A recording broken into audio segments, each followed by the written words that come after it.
Namaskar and welcome to this exciting new episode of Sathology Debunking Mythology.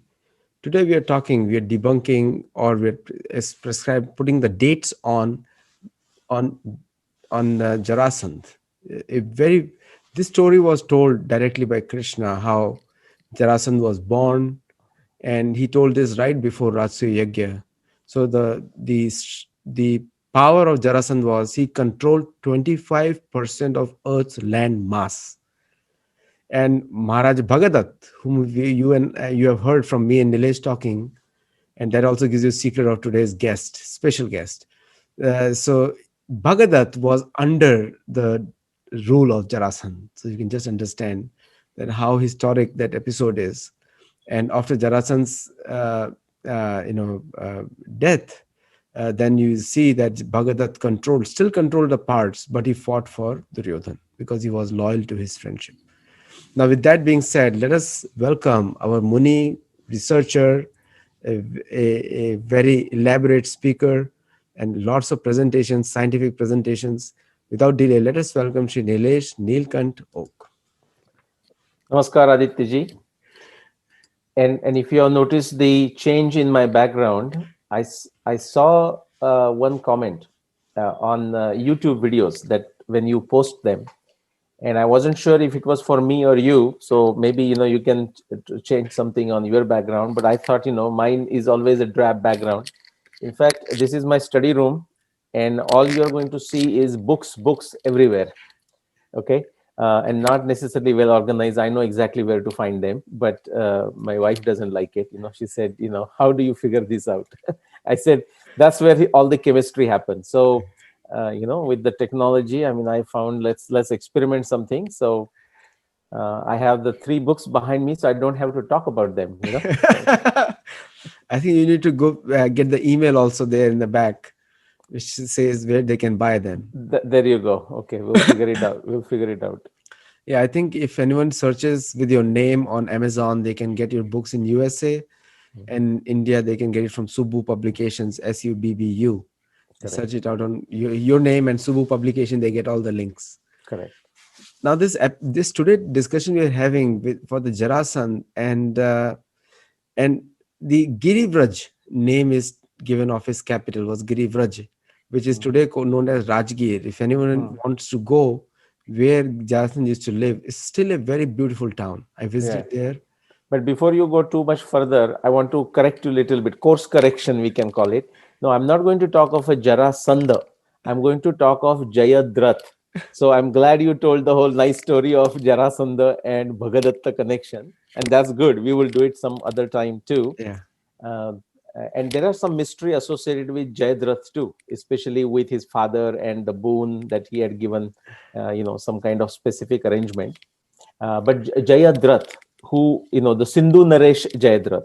And the question that people ask, and I'll tell you, I have answered that question, I don't know, hundreds of times, but still it's like a frequently asked question, which is, was there a solar eclipse on the day the Jayadratha was killed by Arjun on the 14th day of the war? So I want to answer that question today. But I also want to briefly talk about, in fact, I would love to talk about for a long time, but I will talk briefly, is that how we need to be careful in even asking the questions. So just because somebody wants to know something, that is not enough. Okay, and so we will talk about how it cannot be just some random curiosity, but it better be sarprayojana. That's what the Vedic civilization or Sanatan Vedic Dharma teaches you.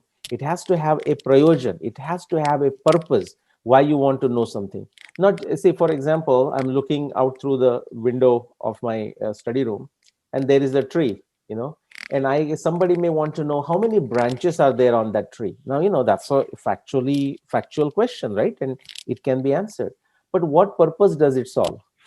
It doesn't solve any purpose in this specific case, right? So somebody has to explain, and I want to talk about that also. But it is also interesting that in spite of the fact I have answered that question many times, and nothing to do with specific Sathology show or anything, but that question just keeps on coming. And I'm saying, my God, so there's a third point. If there is third point, I want to bring that up in the discussion is, that people, if they have a simple question, my God, these days, I mean, guys, everyone has a smartphone, right? Don't outsource your smartness, every inch of smartness to the smartphone. Use keep some smartness with you. Go to smartphone, use Google, type the question, Quora. There are so many sources, and see what the answer is. So that is also the another point I want to bring it up. Beyond Satyology. No, very good point. When people say Athaso Brahma Jigyasa, now Hmm. counting the leaves on a tree cannot be Brahma Jigyasa. Unless there is a context, right? Unless there is a context. Unless there is a context. Yeah. Your guru may have told you as many avatar are there, as many leaves on the tree. So maybe you can count and guru may come to some direction. Okay. Right. Or counting the bubbles in the ocean is also not Adhato Brahma Jigyasa. It's a wastage of time. Because there will Correct. be so many bubbles, you will lose your calculator on that. Yeah. So very valid point. And also I would like to also make one additional, since you said Quora and Wikipedia, Yeah. because those are edited platforms and there Correct. are a lot of people who are working with malicious intent to undermine the Vedic history and heritage. Hmm. So you have to get the gyan, then directly search about Nilesh Nilkant Oak on Google and Uh, or right. But videos. then there are wrong things about me written on the Google and Wikipedia too, right? Ignore So them. yeah, yeah.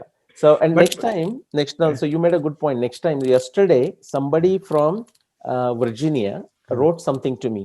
uh, Okay, she is a proofreader and she works in many different areas. mm. And she was a what you call not proofreader, but working. I mean, as a volunteer, I suppose, working for Wikipedia, and she shared her experience, and next time we can discuss that. But in brief, when she was uh, editing stuff that is non-Hindu related, actually they welcomed what she did, they appreciated her efforts. As soon as she started editing the Hindu, like related to Vedas, related to Mahabharata, related to Ramayana, related to Surya Siddhanta, the admins and other of Wikipedia bullied her, and she left that particular whatever she was doing as editing Wikipedia. So I'm just uh, supporting the point that you made, how vicious campaign is ran against the true history of Hinduism, Hindutva, when it comes to these social and public platforms. So as Sathology, we have launched sathology.org, Hmm. which is competitor to Wikipedia. So if people want to use and publish their talks or research-based timelines and everything, they're very welcome. You can create your own login, you can edit it, you can do anything you want Hmm. on your specific topics. Hmm. Now, starting today, since you course corrected me, and Jayadrat is Sindhu Naresh and Eternally Part and Pulastya Rishi list down many places where the Sindhu Nadi meets Sindhu Sagar. Mhm. So there are many Tirthasthal are there, at least around 98 Tirthasthal, which is in that area. Mhm. So whenever you're ready, you can start your presentation. And Okay, yeah, I'll start. And just to make our people recall from our Ramayana four-part series on Sugriva's Atlas, uh, in Ramayana times, that is going back 14,000 years ago, the Arabian Sea was called Sindhu Sagar. Ramayana calls that ocean, that part of the ocean, Sindhu Sagar. correct. Something very interesting. Okay, Very interesting. right? Which also means by that time, even 14,000 years ago, Saraswati existed. As we know, Saraswati existed in Mahabharata and Ramayana times, but it wasn't grand anymore. That is what it's telling us. To the extent they, instead of calling, say, Saraswati Sagar, they decided to call it Sindhu Sagar. Sindhu Sagar. All right, do you see my screen? Yes. Okay, so today's subject is Jayadratha Vada. Okay, we will definitely talk about Jarasandha some other time. And as I said, the frequently asked question is, uh, was there a solar eclipse on the day when Arjun killed Jayadratha? Now, this happened on the 14th day of the war. So, what does that mean? A minimum necessary condition is that if there has to be a solar eclipse, it must be the day of Amavasya. And I'm going to show you with evidence that it was definitely not a day of Amavasya, but it was nowhere close to Amavasya. It was actually a day, very much a day of full moon, or just a day before full moon. Okay, so I'll show you that, show that to you with the evidence. So we are going to possibly run this, and we will not run this series as a continuous series, but we will do with some interruption, deliberate interruptions. We will call it Mahabharat Fact Check. Okay, so Mahabharat Fact Check, we will do episode number 1, you can call it today. This is a very frequently asked question. Was there a solar eclipse on the day Arjun killed Jayadratha, which was the 14th day of the war? I'm going to give you the answer right away. The answer is absolutely not. Okay, there was no solar eclipse. And again, I just added, if to have a solar eclipse, it has to be a day of Amavasya. It was not a day of Amavasya. It was nowhere close to the day of Amavasya. In fact, it was the day of full moon, or just 1 day before the day of full moon. Okay, all right. So, but before I get into Jayadratha Vad, just 1 day before 14th day. So on the 13th day of the war, number of you who follow Mahabharata may know it. If not, I'm going to refresh your memory.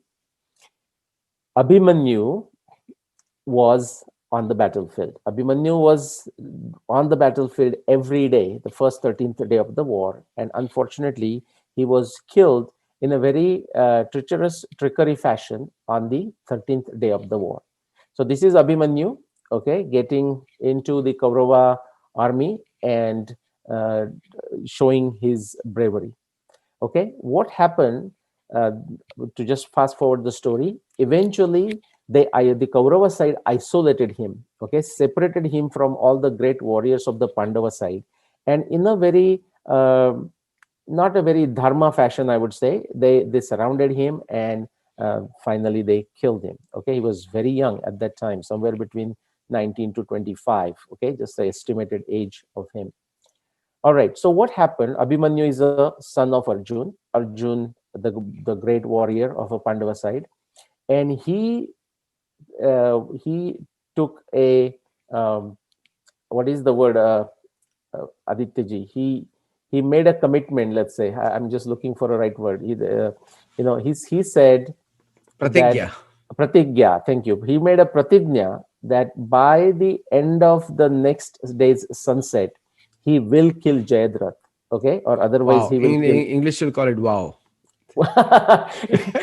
Thank you. Okay, yeah, that's right. Wow, he made a pratigya. Otherwise, he will himself, just no longer will want to live.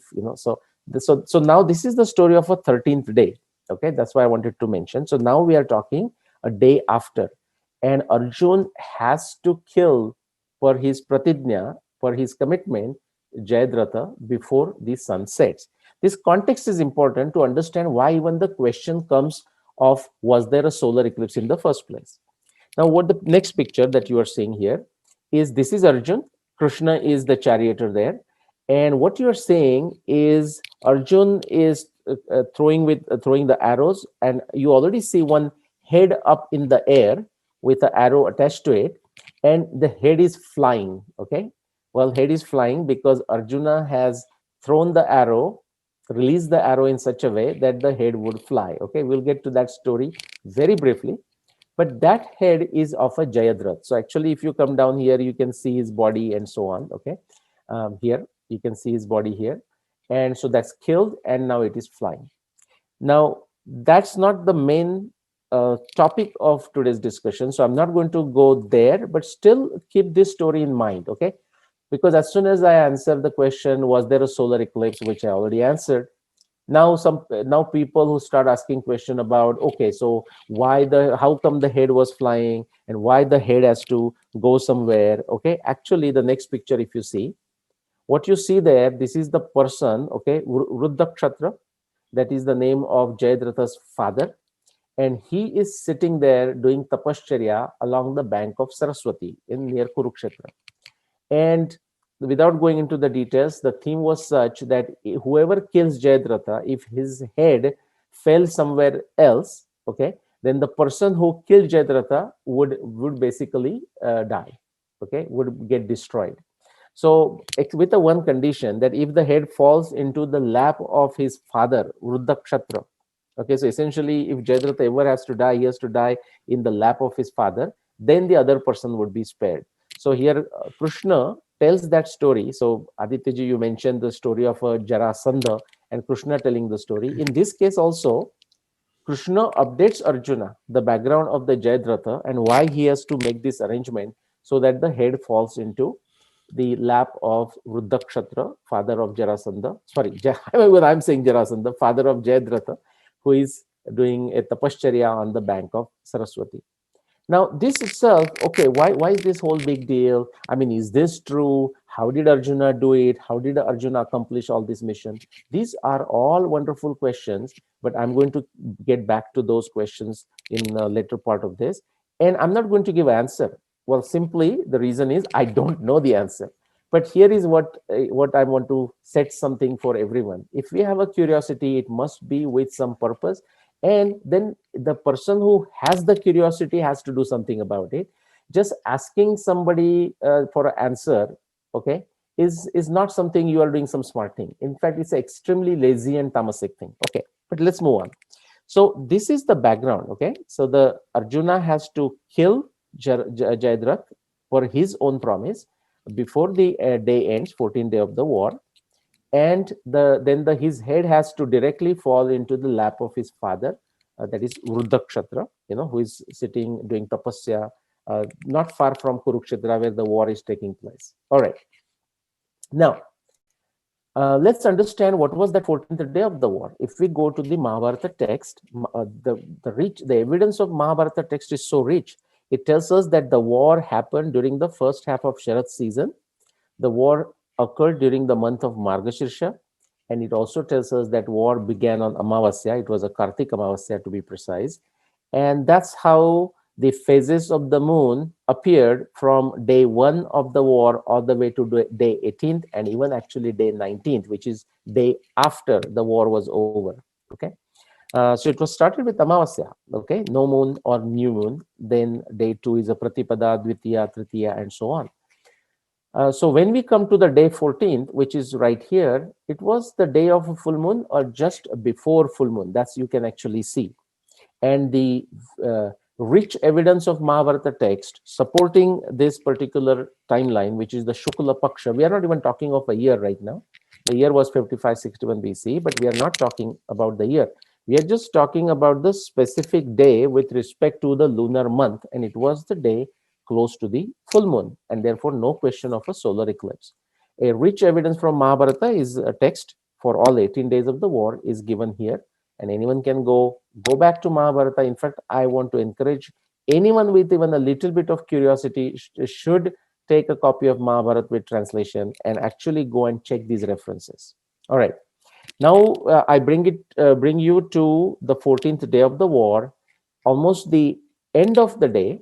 Okay, just sometime before sunset, and the discussion goes like this. Okay, I'll read some of them, not all of them. Etasminneva kaletu dhrutam gacchati bhaskare. Okay, abravit pandavam tatra twaramano janardana. Okay, so here Arjun is recognizing it, and so Arjun sees it, Krishna sees it, that it is a time for a sunset. Okay, sun is quickly going towards the spot for the sunset, and Krishna asks Arjun to hurry up. He says, you have to remember, you want to kill Jayadrath before the sunset. Hurry up. Okay, and he's cheering him up, and this is where Krishna tells the story. Okay, I'm not going to go into the detail because I already told you the story, that Vruddhakshatра is the father of a famous, well-known father of Jayadratha. And there is this arrangement that I just briefly described, that if somebody kills Jayadratha, the Jayadratha's head better fall into the lap of his father, Vruddhakshatra. Otherwise, the person who killed will actually get destroyed. Okay, so that is what is the story that is being told into this second column. So therefore, Krishna is encouraging Arjun to act fast, okay, and kill Jayadrath. Actually, Arjun does that. Okay, so this is the Gandiv. His Dhanusha is his bow is called Gandiv. Okay, he puts the right arrows. He throws at Saindhava, that is that Sindhu Naresh, Jayadratha. And he does it in such a way, see the word is given here, Sharai Kandabaki Krutya, like a fruit of a Kandama, okay, Kandava flower. So he makes it like this, lots of arrows, and now it can fly with that, and it goes and falls into the lap of his father. Okay, so that's how that is taken care of. Now, in order to take care of this, what is Krishna saying? So once it is done, Krishna is very happy. That's what it's saying. Tata sarvani bhutani vismaya jagmu ruttamam vasudevascha bibatsu prashansa maharatam. And Vasudev praises Arjuna for the wonderful feat that Arjuna achieved. All right, and that's it. I mean, it's done. Okay. Now, this is from what I just read it to you, is from the Bhandarkar Oriental Research Institute's Critical Mahabharata edition. If you go to Gita Press edition, as you know, there are some variations sometime over a period of time. Remember, this is a text that is more than 7,500 years old. If you go to Ramayana, that's more than 14,000 years old. Over time, people are copying from the palm leaves, one person to another multiple times.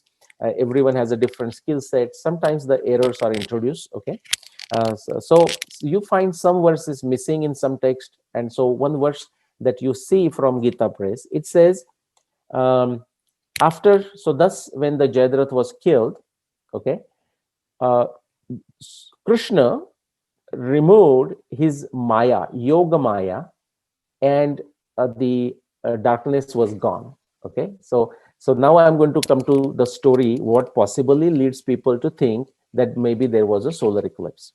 So in fact, the reference in some versions of Mahabharata says Krishna used his magic, you can say, just for a lack of better translation, but it's not just ordinary magic that you're talking about, not ordinary hypnotism either, but it can be a combination of many things. Krishna was expert in this. Okay, Krishna is a Yogeshwar, but Krishna also had many initiation into different disciplines, like he had a Shiva Diksha. Okay, so we'll talk about Shiva Sahasranam someday. Okay, and so he was expert in this, and so he removed that, whatever the spell, if we can use that word, like a hypnotic spell, let's say, and I'm going to give you a detail. He removed that. That's the one verse that comes into Gita Press Mahabharata edition and many other editions. After that, so Jayadratha is gone. Okay, supposedly Krishna removes Yoga Maya, if that is so, and after that, after some time, there was a sunset. That's what that last verse saying. Tata pravavrutte rajastasa gacchati bhaskare, and then sun set on the horizon. Now remember, this was the day close to the full moon. Actually, the next day was a full moon, and this is 14th night when the war continued through the night. Okay, it didn't stop because it was the night of a full moon. That is the reason. Okay, and so war actually continued. Even after this, even after the sunset, war did not stop.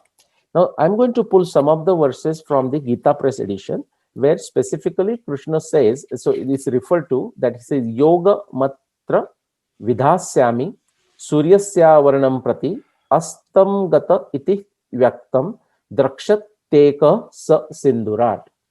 Okay, so at this time, as the time came for a sunset, Krishna used his Yoga Maya in such a way that the other warriors felt that there was sunset.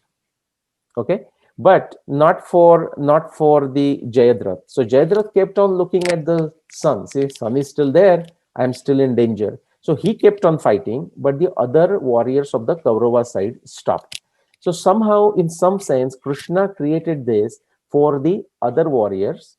Okay, that's what these verses say, and therefore they stopped fighting.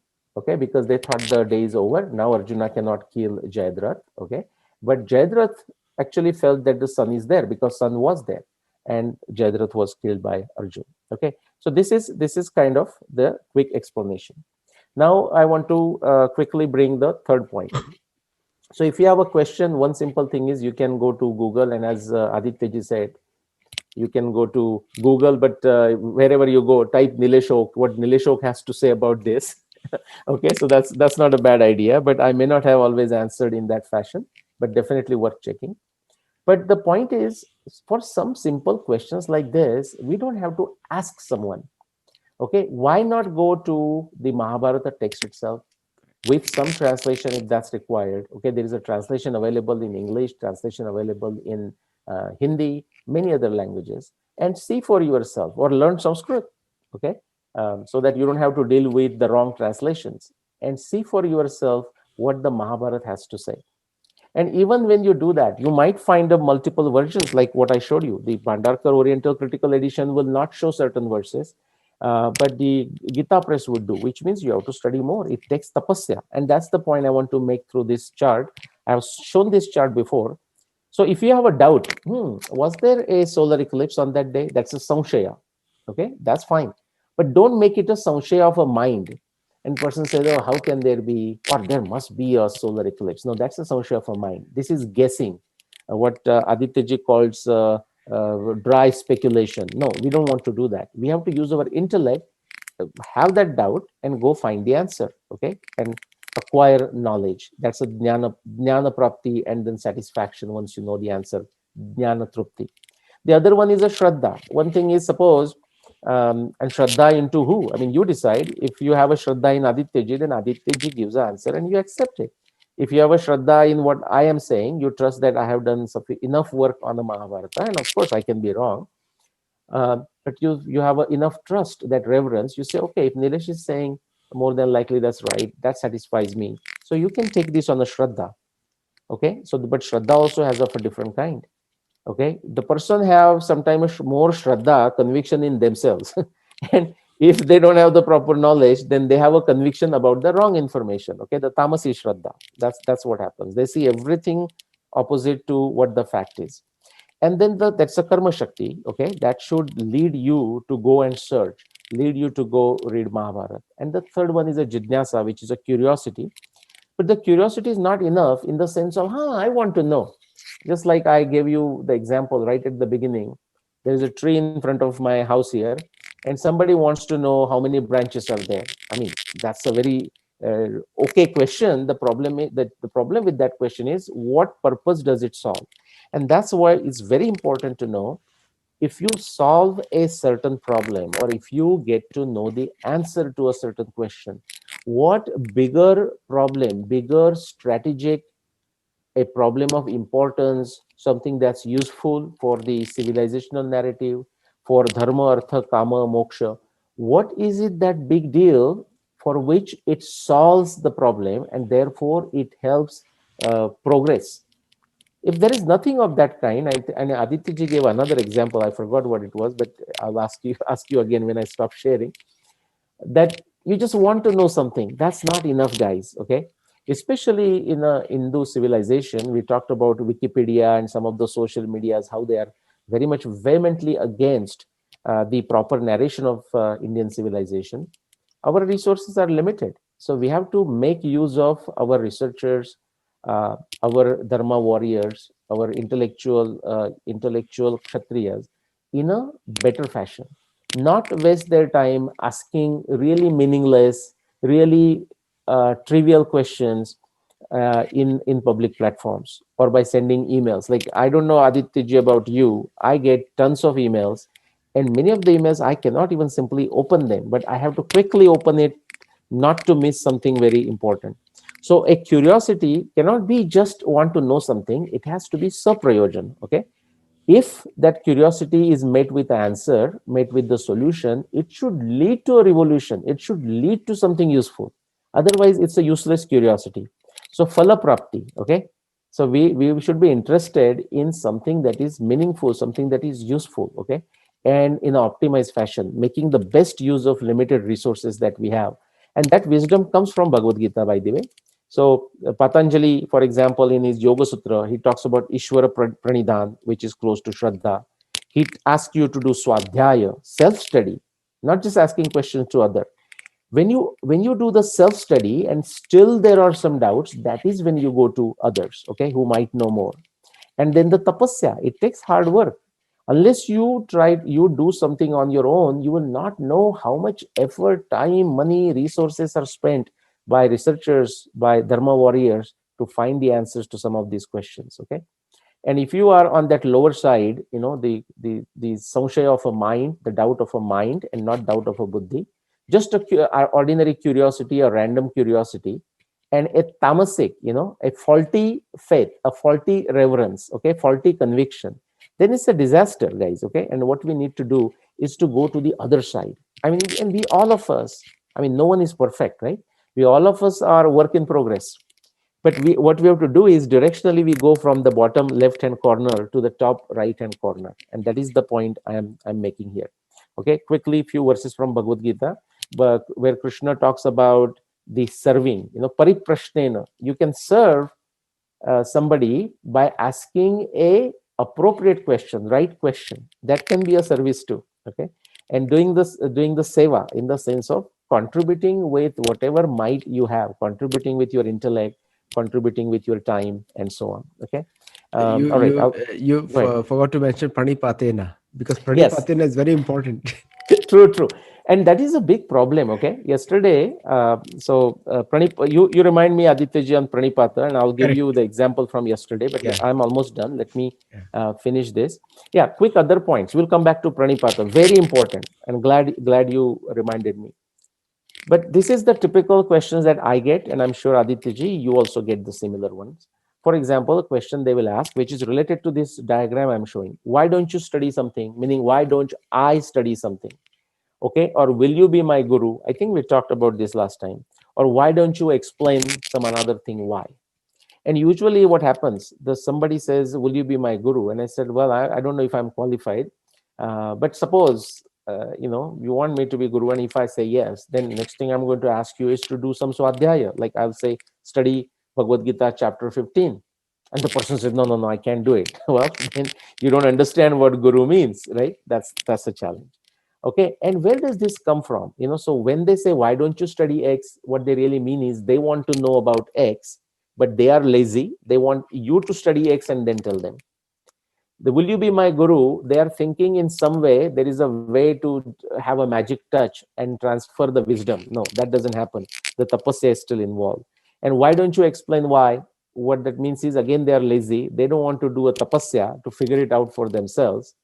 At least don't even want to do the effort to see if they can figure it out. Okay, everyone has to pitch in to solve this civilizational puzzle. Okay, so they want you to do it. That's what they mean, and that's fine. But the problem with the challenges are this: they want A, I'm saying, but they don't want B. So if they want a mukti, let's say, but they don't want the shuddhi, like that is the jnana shuddhi that you need before you get mukti. They want the karma shakti, okay, but they don't want the bhakti. And like in case of a jidnyasa, they want the punya phala, the fruit, the desired outcome, but they are not willing to put the hard work that is required to get this desired outcome. So they are not ready for a punya, creating punya, which is created through hard work tapasya, but they want the punya phala. Okay, so quick takeaways, and we'll get to Pranipad. I don't want to forget that. So there was no solar eclipse on the day of Jayadratha Vada. Okay, it was the day of Margashirsha Shukla Chaturdashi, close to the full moon day, just a day before the full moon day. Now, the other things that I discussed, merely being curious is not enough. Swadhyaya, self-study plus tapas, hard work is required. And guys, we are not talking just a Mahabharata study or a Dharma study or civilizational study. This is true everywhere. Most of us are student in one form or the another, even when we are working in the corporate world. There are many unknowns out there. And yes, we should ask for help from others, but that's when the shraddha becomes important, the bhakti becomes important, that you have to put your efforts. Even the Bhagwan is not going to come and help you if you have not used your all the energy and all the intellect that you have to the fullest extent.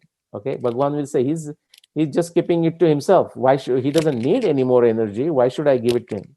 So adhyaya and tapas is required, and the solutions and clarifications lead to newer problems of higher complexity.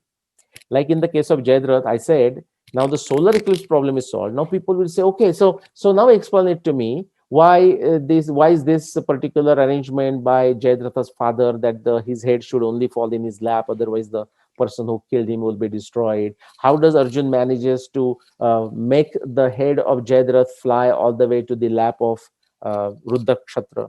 I mean, these are all good questions. I don't know what problem it solves, but if somebody is curious, that person has to work on that problem. Okay, and they may find the answer, they may not find the answer, but it is always true that when you find a solution to a typical problem, it leads to newer problems of higher complexity. That's not a bad thing. That's actually a very good thing. In fact, this is a validation that one is solving problems via scientific acumen. Many people who use extremely superficial and manipulative methods, when they solve a problem and you ask them, are there any else problems to solve, or problems to be solved, or is there any problem with your proposal, your claim, or your theory? And they'll say, no, there is no problem. Everything is solved. Okay, that is a good indication of a superficial and manipulative methodology at work. Okay, so therefore I'm saying if there are problems of a higher complexity, that tells you that more than likely you're on the right track. And our efforts must be guided by Saprayojana. There should be a meaningful purpose behind why we want to know the answer. Sandigdha, out of a doubt that has arrived after you have done some hard work. You have tried your best to find the answer, you haven't found the answer, and now you're asking. For example, quickly, Aditya ji, I gave up just as a mental note, I put there quantum mechanics, particle physics. So, for example, this big facility in Europe where they are trying to study these high energy particles, they're not just studying this for the heck of it. Let's see how fast the particle goes. No, that's not what they're trying. There are some specific problems to understand our universe. Okay, Sankhya problem, right? Understanding the nature of a Prakriti and Purusha. And for that, they're trying to do it. There is a purpose behind it, very specific purpose. That's where they're spending millions and billions of dollars. Okay, you just don't do it for a heck of it. And that's what I meant by that. It has to come out of a lot of hard work, tapasya, study, and it should be there should be a meaningful purpose. If you can find answer to specific problem, it should lead to something. Okay. All right, these are my quick books, but with that, I am going to actually stop. Let me see. Okay, for some reason, I cannot see. I don't know what happens to the Zoom these days. Okay, thank you. All right. Okay, so Pranipat, sorry, go ahead. You say something, then Pranipat, and I want to say something about Pranipat. But back to you. The most sensible definition of a problem is it should exist for all, and it should be a common problem to all. I love that. I love that. Right, like a COVID right now, Janma Mrityu Jara Vyadhi, uspe I have a different opinion on COVID. We'll discuss it offline. But Janma Mrityu Jara Vyadhi, Dukha Doshanu Darshanam. That is a problem which is for everybody. True. Correct. But that's a great definition. Before I end this topic, I will also say about the speculation which you said. I always say that mental speculation will result in mental confusion. But philosophical speculation based on Shastra will result in some positive outcome. Very good. Very good. Mental speculation would lead to anavastha. Right? It will lead to that infinite regression. Okay, so now you solve the solar eclipse problem. Now, how did the head go? And why did it fall? Why did he say that this is the kind of condition? And nothing wrong with those curiosities. Okay. In fact, the idea behind the itihasa, okay, so purovrittam katha yuktam itihasam prachakshate, and it is meant for dharmartha kama mokshanam, okay, as a guidance to achieve dharma kama moksha. But every time, for example, the good analogy I think of is especially those people, if we have in the audience the students and faculty today from say business schools. Now that is true in other schools also. But business schools, I mean, I did my MBA, and but people know that it's a case studies. You do case study after case study, and what you realize quickly is that the professor is not looking for a specific answer to be the correct answer. There can be multiple answers, and those multiple answers can be correct because a priori we don't know that which way it's going to happen. Should I acquire that business? But what the professor wants to know, what the students need to learn is what is the thought process that they use to arrive at their conclusion. That is not different with the Dharma Shastra, why the Itihas is discussed. Like you find, therefore, there are many stories during the war where it appears like Krishna is not playing by the games of Dharma, the Yuddha and so on. And even same thing with the Bhishma, like why Bhishma did not say anything during the Draupadi Vastraharan. But these are left sometimes as an open thread for us to meditate, for us to learn, right? Quickly, that Pranipat, the point on the Pranipat, Tadvidi Pranipatena Pariprashnena Sevaya, actually very important point that you raised. I mean, you brought up or you reminded me. The Pranipata goes to Shraddha again, having a faith, a trust, a reverence into the person who is imparting knowledge. Now, in the Dharma tradition, nobody says that you have to blindly follow anyone. That is there. But for certain things, you have to have a Shraddha. If you don't have a Shraddha, then that is a marga of a jnana. Again, there also you need Shraddha, but then you have to do the hard work on your own. So what happens is this: if you have a Shraddha in the person you are listening to, then actually your job becomes efficient, right? You have sort of developed a trust in some person. Okay, this person I can trust. Okay, doesn't mean he or she may not be wrong. So then actually your job become efficient. But what I find is, like yesterday, I was going to give you. I was listening to my chemical engineering professor who taught me 30 years ago, and he has his lectures online. Okay, his son made him do them. I would say one of the best teacher of chemical engineering, if not the best. Okay, and I had an opportunity and a fortune to work with him, in his research lab and so on. But the point I'm saying is, because when he was saying it, and I have a trust in him, pranipatena. So therefore, when in 3 hours, it just refreshed all my knowledge that I had forgotten for last 30 years.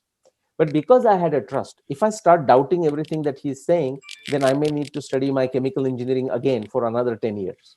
Okay, so that Shraddha has a significant power to make things efficient for us if we know how to use it. Very good point you said. Like if you want to just to go quantum physics, your example, you take the particle, Hmm. celetron, whatever, what did they call it? The You do not ask about that subject matter from a vegetable seller. सब्जी खरीदने जा रहे आलू प्याज के जैसा, and you start asking in Walmart, you try to ask the seller over there, what is the part, jigyasa is important, Hmm. but you have to ask the tattvadarshi, person who has seen it, Correct. or person who has experienced it a little bit. Right. And you may not want to ask Einstein how to boil an egg. Yes. Right? Correct. So there is an expert for every field. That's right. That's right. See, sometimes we think that question, and you brought it out so well in the entire talk. Question answer is your birthright. Questioning is your birthright. Yes. From the time you're born, you first ask your parents, then you ask your teachers, then you ask your wife at the end, or or your husband. Okay, She is always right. that is a different subject matter. So बात कर सकते हैं. Hey, you brought up. The questioning is your birthright, but relevant questions to relevant people is also a birthright. Very true. Just asking dharm ke bare mein gyan on Wikipedia and Quora is exactly like that. You're asking a vegetable seller what is dharma.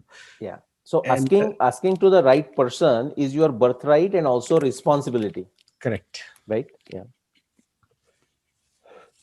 Now, coming back to this discussion, I think very, very interesting discussion. One important point you brought also when you were talking about the Shraddha and on the chart you were showing, and viewers can you go back to the chart. Yeah. Shraddha, Sangshay, and Jidnyasa. Jigyasa. Hmm. Philosophical speculation is something which you need to explain also, because what you are doing is philosophically speculate. So you're not going Right. away from Shastra. Correct. You are following the marg of Vyasa, and then you're coming out to the conclusions which people don't read. Yeah. So this discussion is just a pointer to that. You need to go back to the basics. Correct. Well, next Friday is Gita Jayanti. Correct. The Margashira Shukla Ekadashi. We will do this one on the philosophical speculation, the scientific method, and the Krishna's quadrangulation method.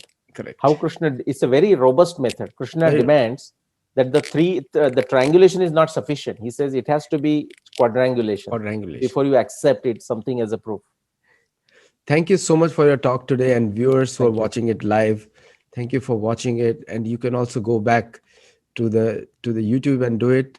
And I'm going to put a subheading to the video: Jarasan versus Jayadatt, because most of the people confused between the two too. They're two different historical personalities. Correct. Correct. And so I just read the letter J, and that's how I got started. But anyway, thank you very much for joining, and I hope you enjoyed it. And I'll give you Friday back, and be happy. Namaskar. Thank you.